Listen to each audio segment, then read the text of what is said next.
Back everybody, this is Repeat, and tonight we are going to be summarizing Module 11 for the Real Estate Salesperson Program, Course 2. Alright, so let's not waste any time and let's get back to it.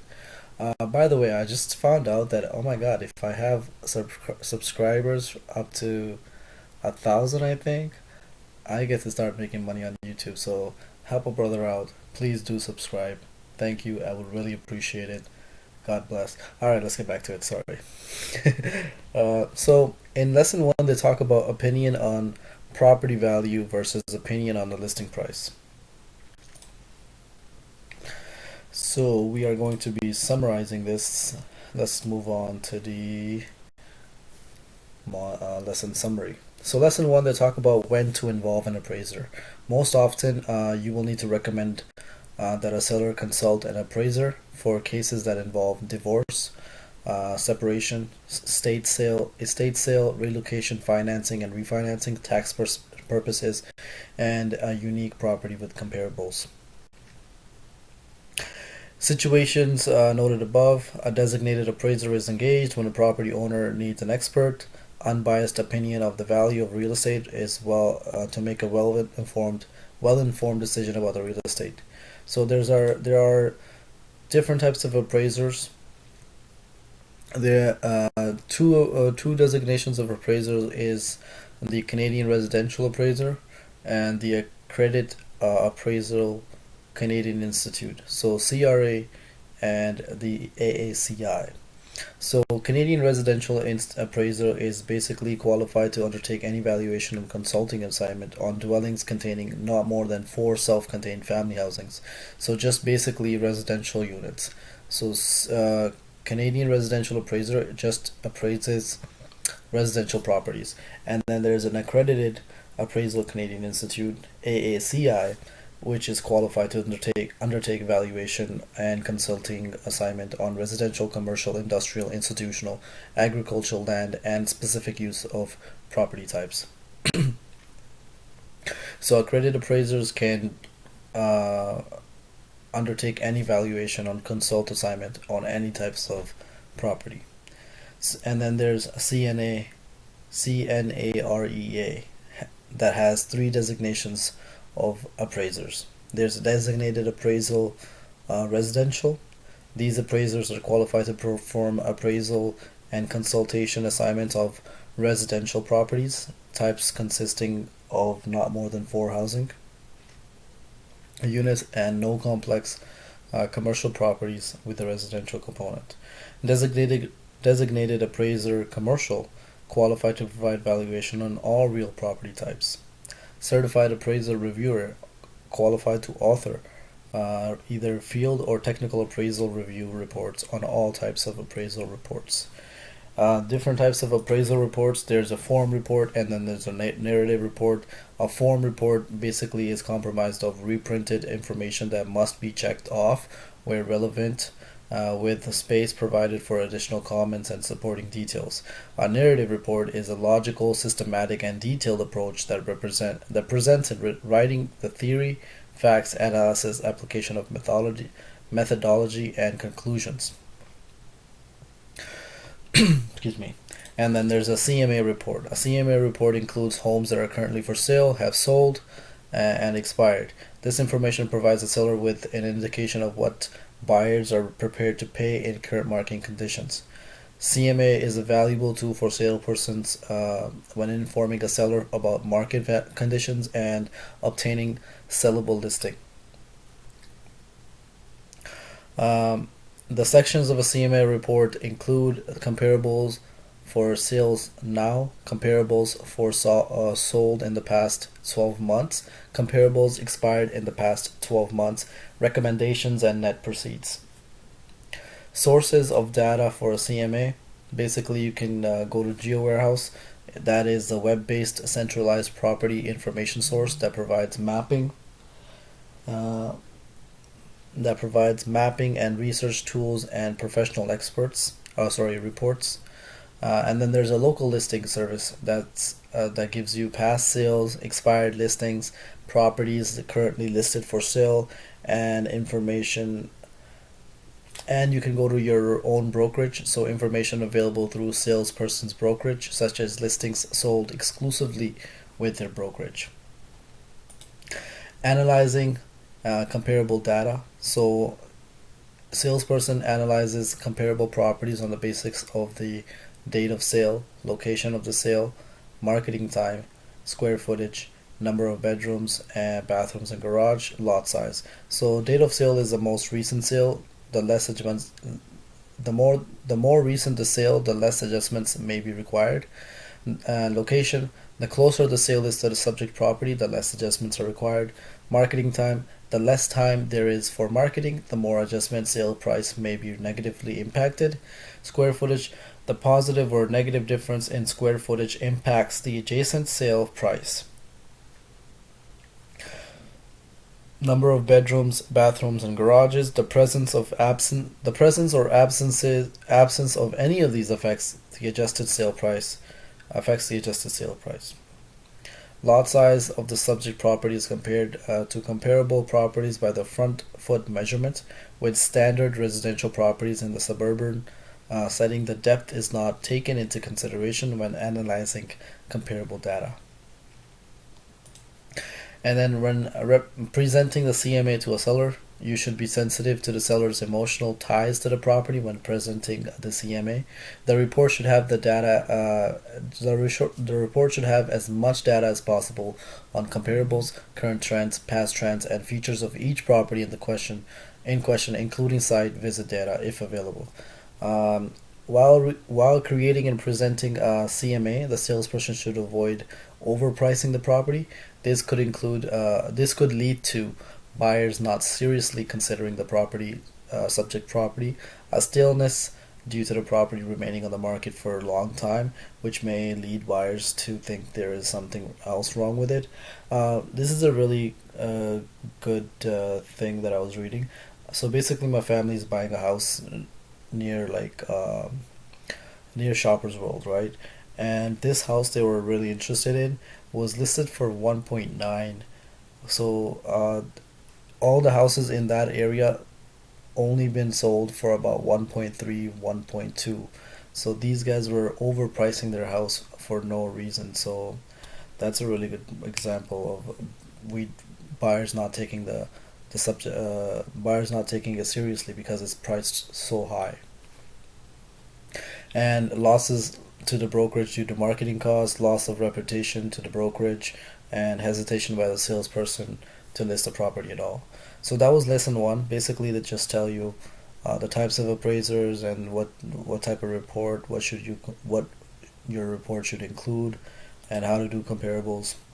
If you really want to read into it, there's about 20 pages. You can go through it on your own. But this basically summarizes everything. Let's move on to lesson two. Estimate the value of a residential property. Same thing, there's about 28 pages. You can read it all, but the summary basically covers everything. So there's various factors that may impact the value of a residential property, such as the following.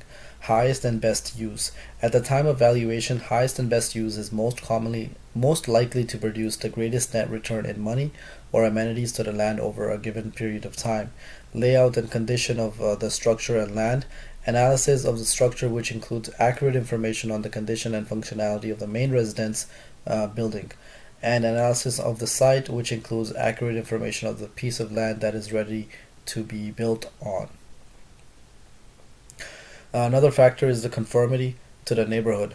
The principle is further divided into two more. So what is the conformity? Conformity is an appraisal principle stating that the land must be utilized to reasonably conform with the existing standards of the area in order to maintain maximum value. And then they further divided into two more. The principle of progression, which states that between dissimilar properties, the value of the poor property will be affected positively by the presence of the property of higher value. And then they talk about the principle of regression, which states that the value of the better property will be affected adversely by the presence of the property of lesser value. So just make sure you guys know what these two terms mean. Neighboring property and general location, so another factor that impacts the value. The value of property is affected by the factors and forces at work in the neighborhood which the property is located. These factors and forces have a positive, negative, or neutral impact of property values. Several tools can confirm the impact of a factor, or force and its dollar value.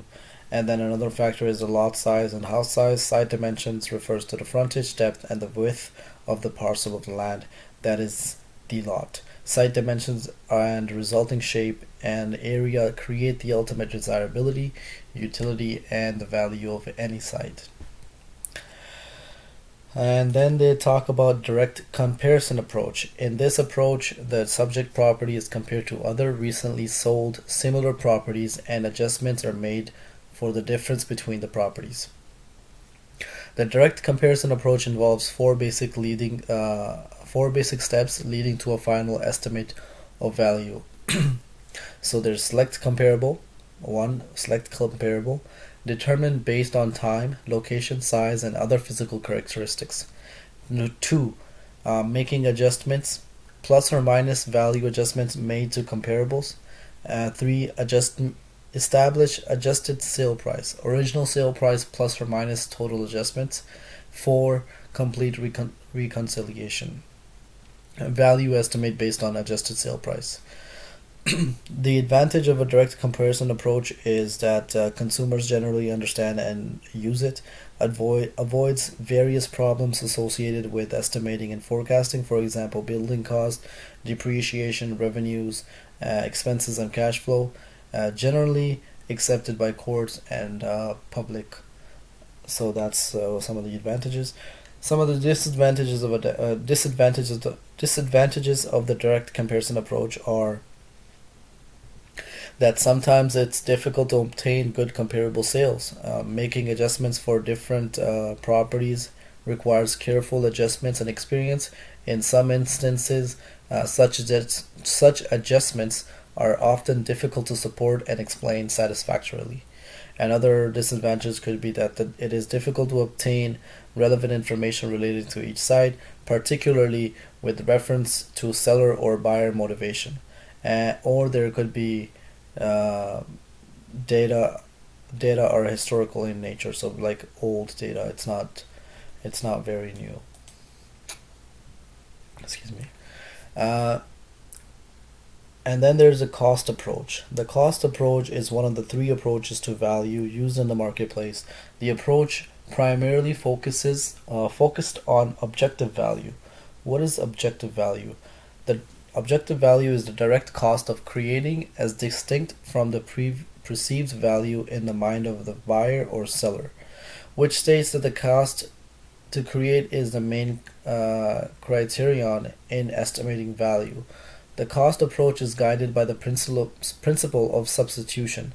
A prudent buyer will pay no more for a property than the cost of producing or creating an equally desirable property, providing no delay occurs in the substitution. The advantage of this is that people understand it. Too often often the only method to use in the appraisal for special purpose properties, relatively easy to make a cost calculation. Some of the disadvantages to a cost approach is that it is difficult to estimate depreciation, particularly in older buildings. Another thing is that while the cost of construction appears relatively easy to estimate, no exact cost figure can be given, as several methods yield a varying cost. Construction costs are constantly changing, so these are some of the disadvantages. And then they talk about the income approach. The income approach is based on the theory that the value of an excuse me. I'm going to read that again. The income approach is based on the theory that the value of an investment property is the present worth of the future benefits or income that the property is capable of producing. This approach involves capitalizing the net income of the property by an appropriate rate into an indication of value. The income approach is based on the assumption that the value of income producing properties is related in one degree or another to their income producing potential.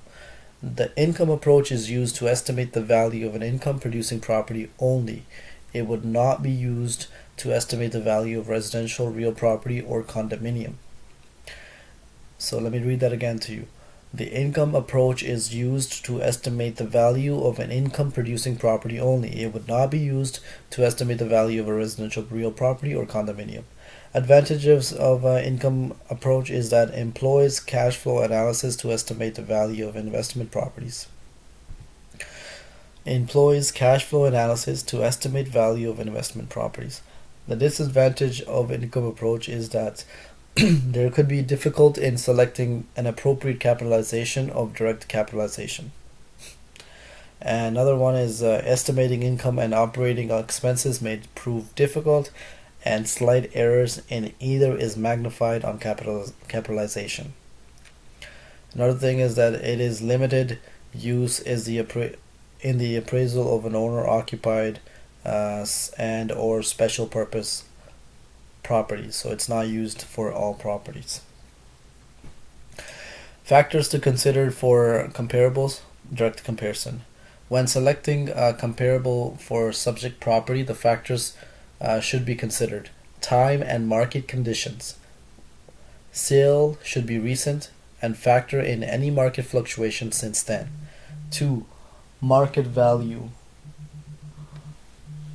Market value. I have a phone call. 1 second.